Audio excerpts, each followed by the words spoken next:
খুবই জনপ্রিয় একটি খাবার সজনে ডাঁটা। কম বেশি সবাই পছন্দ করে এটা খেতে। আসসালামু আলাইকুম, কেমন আছেন সবাই? আলহামদুলিল্লাহ আমি অনেক ভালো আছি। তো আমার প্রিপারেশন দেখে বুঝতেই পারছেন যে আমি আজকে সজনে ডাঁটা রান্না করেছি আর পুরোটা হাতে মেখে কিন্তু করেছি, হ্যাঁ? তো এখানে আমি যে বাটা মসলা দিলাম এর ভিতরে অনেক কিছু আছে। এর ভিতরে ২ রকম সরিষা আছে, কালো এবং সাদা, আর পোস্ত আছে একটু, ১ ইঞ্চি মানে আদা আছে, একটা গোটা রসুন, ৪-৫ টা পেঁয়াজ, আর ১৫-২০ টার মতো কাঁচামরিচ বেটে নিয়েছি। খুব ভালো করে এটা শিলপাটাতে বেটে মিহি করে বেটে নিয়েছি। আর গুঁড়া মশলার মধ্যে এখানে ধনিয়া গুঁড়া ১ চামচ দিয়েছি আর হলুদের গুঁড়া ১ চামচ দিয়েছি, পরিমাণ মতো লবণ। আর এখানে আমি তেলটা ২ রকম তেল ব্যবহার করেছি, সরিষার তেল দিয়েছি আর সয়াবিন তেল মিক্সড করে আমি 1/2 কাপের মতো দিয়েছি।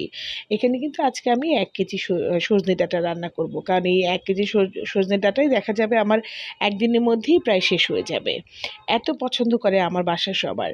তো এখানে আমি এই যে আলু দিয়ে দিলাম বেশ খানিকটা, ১০-১৫ টার মতো ছোট, ছোট একটু আলু দিয়েছি। এই আলুটা কিন্তু একদম আমাদের ক্ষেতের, আব্বু নিয়ে এসেছিল, খুব টেস্ট খেতে।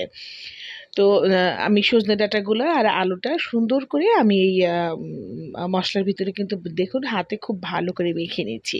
নিয়ে আমি এর ভিতরে পরিমাণ মতো পানি দিয়ে দিলাম। আর এইভাবে না আমার আম্মু রান্না করতেন, এভাবেই দেখেছি।